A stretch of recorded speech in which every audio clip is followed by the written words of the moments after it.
Okay, lots of things are happening in the country. We have lots of occurrences, but I have a particular issue that I would like to draw your attentions to: the Presidential Elections Petitions Tribunal going on.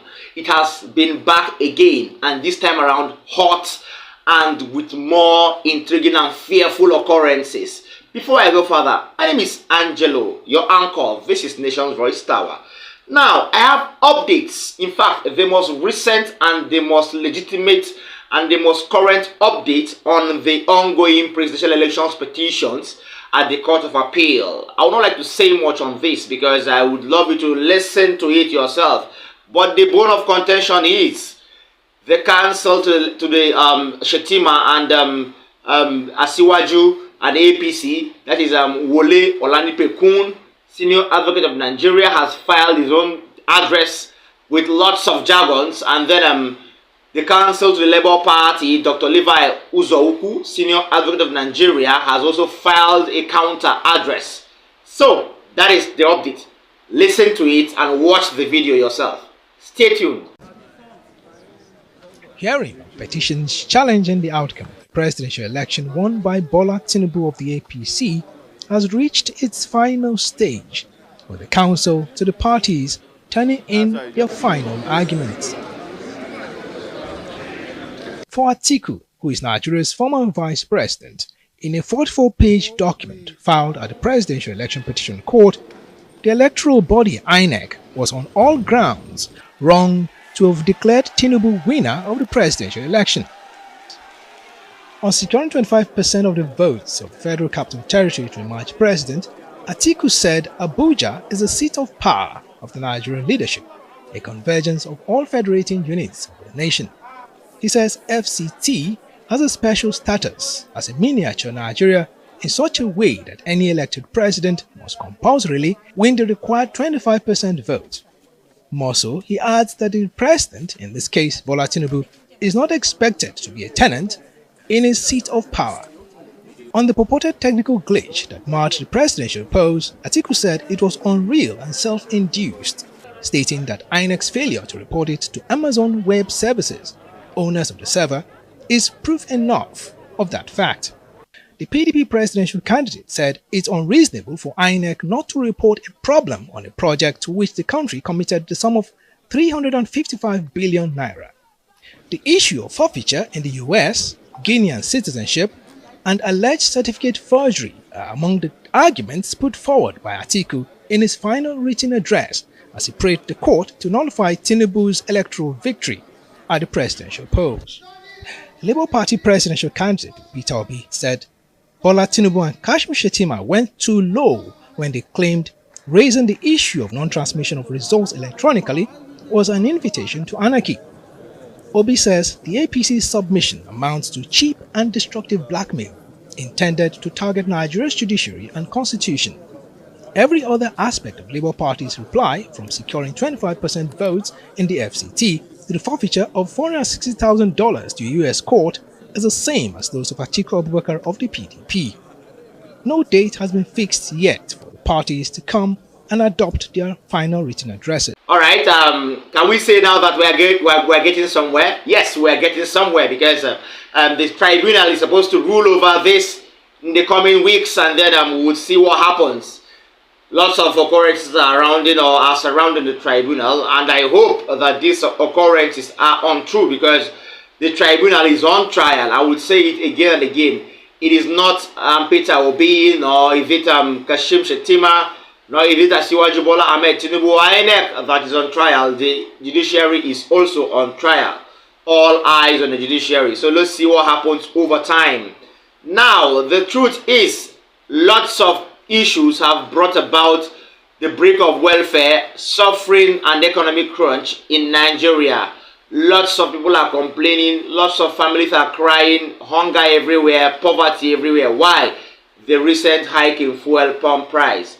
A protest has broken out in northern Nigeria over the cost of living, very, very high to be precise. In the viral video, you could hear the people chanting Komiya Isada in Hausa, meaning everything is expensive, especially grains. Okay, yes, so this is amidst the ongoing hardship emanating from the sudden hike in fuel pump price. I think it's better if I give you that brief clip of those women and men that were wailing and crying and shouting that the suffering and hardship is too much because of the recent occurrences in Nigeria. Poverty and hunger everywhere. Watch this.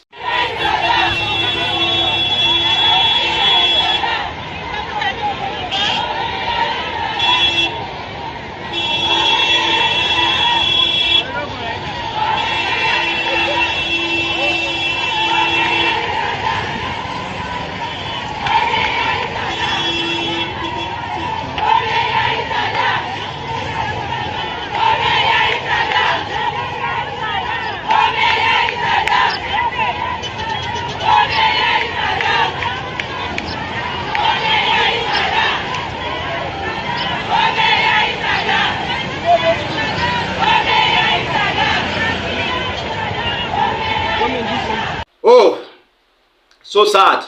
What can we say? But that's what the reality is.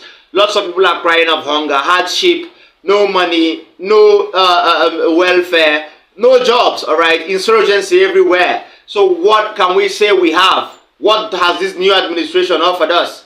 So we hope that the new administration would take this as a shock of the beginning and then put in more efforts to make the end of the tunnel very, very bright. As the adage goes, there is always light at the end of the tunnel. Please, Asiwaju Bola Ahmed Tinibu and your cabinet, do the needful, please. Now, finally, Omoyole Sowore, the presidential candidate of the African Action Congress, AAC, has taken a swipe and a very big dig, in fact, a jab at the economic policies of the new president, Asiwaju Bola Ahmed Tinibu. He even opined that the policies of Asiwaju Bola Ahmed Tinubu's government has just introduced the highest level of suffering for Nigerians. This is very, very sad. And that is true. So, in order not to say much, I had Omoyole Sowore as a guest on Splash FM, and I have the clip with me. Very, very short clip from the long interview. So watch and listen to what he said about Asiwaju's government. The revolution is near. Why Tinibu? What has he done? Tinibu, in 54 days of being in power, has introduced the highest level of suffering that's dislocated, policies, I would say, that's dislocated the economy in such a way that there's nobody in doubt as of today that the government didn't mean well for the nation. And they're two-pronged. One is the floating of the naira. As of today, the naira is almost 900 naira to a dollar. It'll probably reach 1,000 naira to a dollar before the end of the year. And the bitterest one is the removal of fuel subsidy, which has now made it impossible for about 80% of the populace who are engaging in informal economic activities to be grounded completely. Are they grounded? Yeah. If people cannot afford to buy fuel to the point that they have to walk to and from work, then they are grounded. If people can no longer move from one place to the other to do their business because they've been priced out of their ability to do so, they are grounded. If people don't have wages that can support their basic needs, they are grounded. And there's no question about that as of today. And you can see that an attempt to introduce palliatives fell flat on its face almost as soon as it was introduced. You see palliative as insults to the Nigerian people. It is an insult, but most importantly is to technically understand palliatives. It is actually a medical terminology for splashing water on a disease that you don't want to cure. In the US, when they say somebody is undergoing palliative care, it's an end-of-life type of care. That is for diseases that can be cured or won't be cured. And to introduce that into Nigeria, to say, well, we will give you 8,000, not as individuals now, but as households for 6 months. it's just more than an insult. You know, it's not just an insult, it's a denigration of the Nigerian people. Tinibu has backtracked. I don't know if it has backtracked because fuel prices are now at $6.50 per liter, which means that it's actually more expensive to buy petrol in Nigeria than it is on the streets of the US as of today. Perhaps Nigerians got what they bargained for. He promised to remove subsidy, and he got the votes. Well, it would be debatable if he got the votes. Debatable? Yes. All right, I think all said and done. You've heard it there from all our updates. Before I draw the curtain, I would love to urge our viewers, both old and new, like our videos. Don't forget to share them to people around you, family, friends, outside Nigeria and in Nigeria. Don't also forget to drop a comment for us in the comment section if you feel you have a suggestion to what we do here. And then finally, like the videos too. It's so important, and watch till the end. So the truth is, there is hardship. I've said that before. So Omoyolesho Ore, who is not just a partisan, who is not just an opposition member, is a Nigerian. So I guess this suffering has reached his doorsteps too, for him to speak out this way. Lots of bad policies by this new administration.